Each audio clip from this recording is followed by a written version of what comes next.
Hello, Billy. Zach, how you doing today, buddy? Doing good.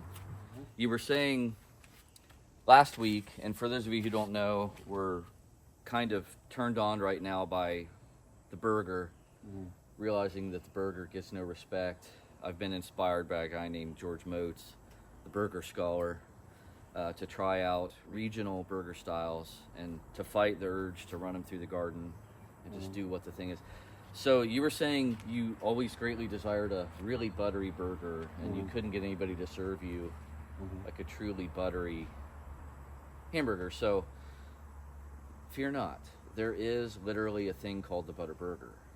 Well, most of the time, all they do is butter the buns. Butter burger is literally just a nice smash burger, lacy edge, thin burger, but with nothing but a heaping pile of butter on it. And it sounds so simple, but it's when that hot, melty butter and the meat come together, it's awesome.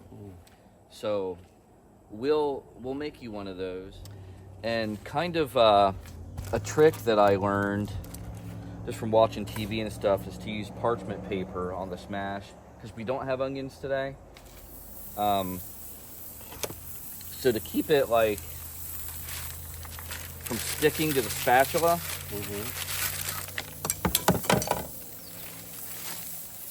I might smash it with the parchment paper on it.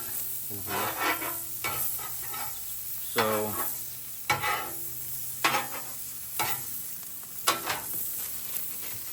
I'll do this. There we go.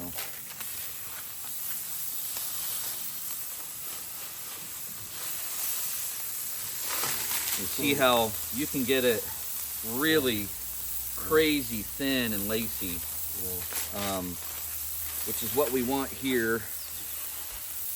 So you put your spatula on the grill so it heats up too? I do. That's actually another trick. Look at that. It tends to stick less, like if you don't have parchment paper, it sticks less if it's really hot.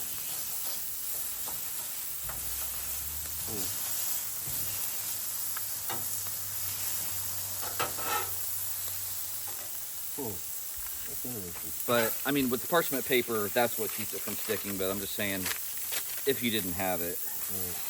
But it's a habit. I mean, I think you saw me just kind of lay it there. Yeah. I don't know if there's any trick to that. There is a little bit, There we go. I'm sorry, what did you say? I said, yeah, I guess there is a trick to that. It's good to know. Yeah. Seasoned salt here.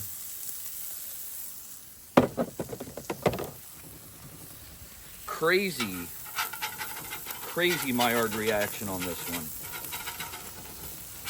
Scraping it off there. Look at that crispiness. Super awesome. So Wisconsin, Billy. We were in Oklahoma 100 years ago last week. This week we're visiting Wisconsin. Made famous, currently kind of the main restaurant that does this, called Solly's Grill. They've been doing it forever. And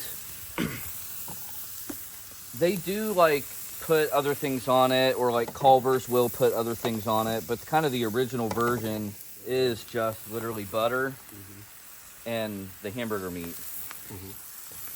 So I'm gonna pile just a ridiculous amount of butter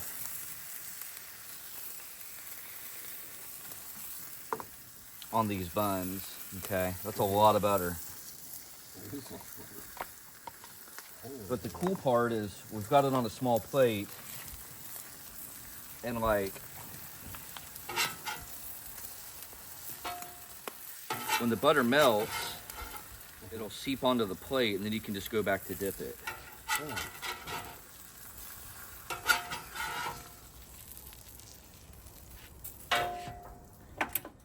There you go, sir. Dig in.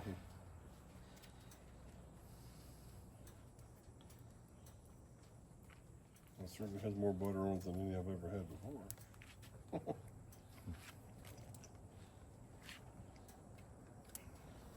Just embrace the drippiness, you know. Mm-hmm.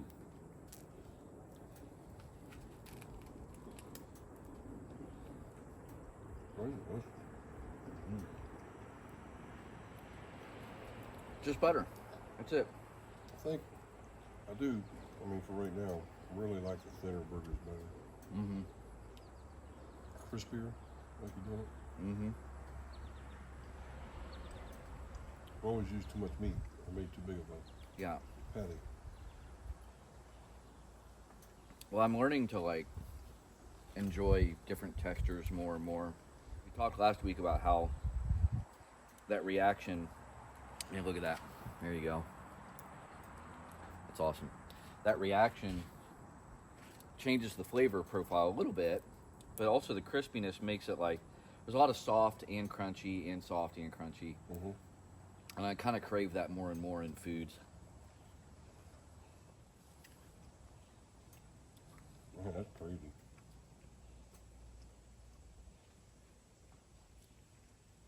It's just butter.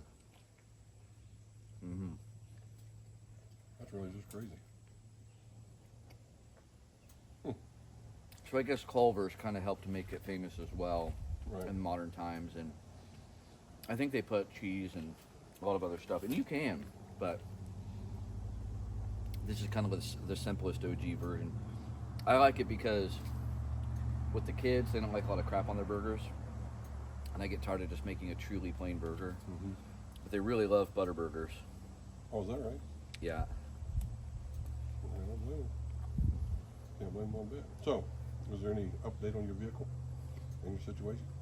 Well, I'm going today, after we leave here, to look at a 4Runner, Mm-hmm. and maybe you can help me.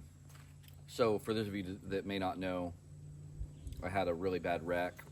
It was not at fault, but it totaled my 4Runner.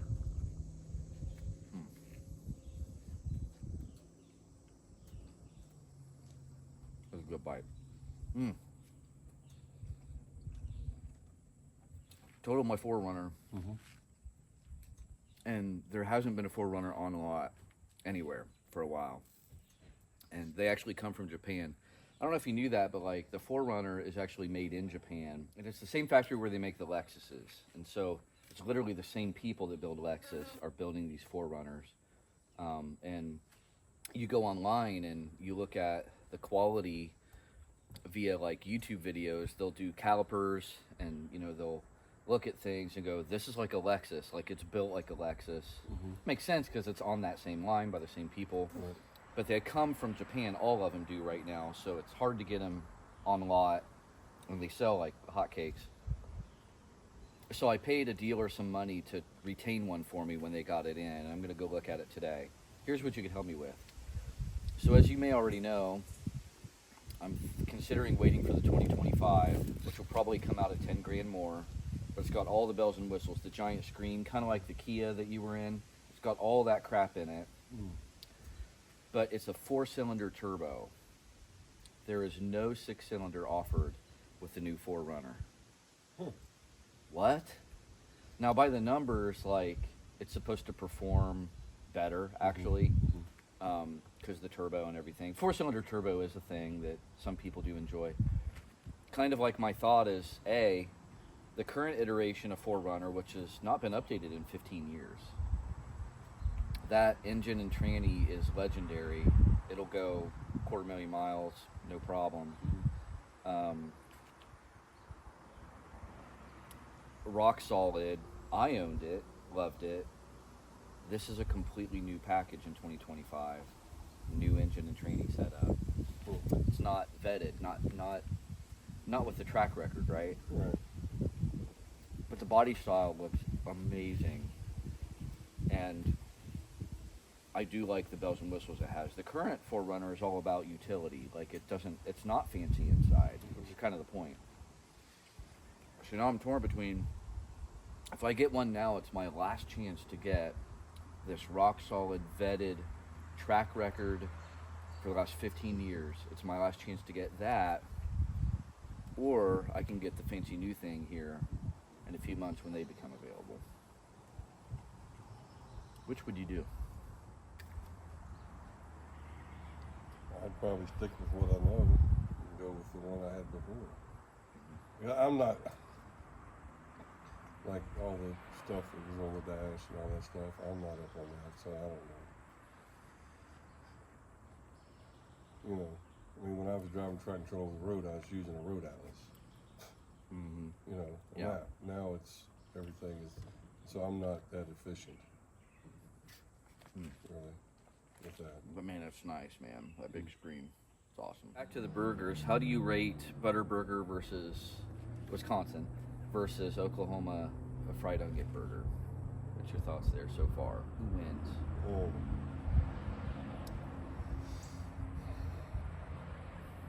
If I had to choose, I'd probably go with the Butterburger. Really? Yeah. But the onions, see, I don't really like onions, so. Yeah. I think for me, I guess if you go with like what have me and my wife functionally gone to more in the last couple months, it would be the onion burger. Is that right? But for the kids, yeah. But for the kids, it's been the Butterburger. So Mm-hmm. probably they've evened out in the house. Yeah. But for me personally, I think the onion burger is just more of a treat for me. The Butterburger is like you can session a Butterburger. You can have one or two of those, Mm-hmm. and the next day for lunch be like, I'm gonna have another couple of those. The onion burger is just, there's a lot more going on with it. So we'll probably do this another couple weeks. I really next week want to make you a goober burger. Yeah. And if you at home don't know what that is, you'll have to look it up or wait. But it is another very, very old classic burger, Really? a primary source burger that started at a particular place, particular state. All right, well, Good food. it's been fun. Appreciate you coming with us on this foray into history.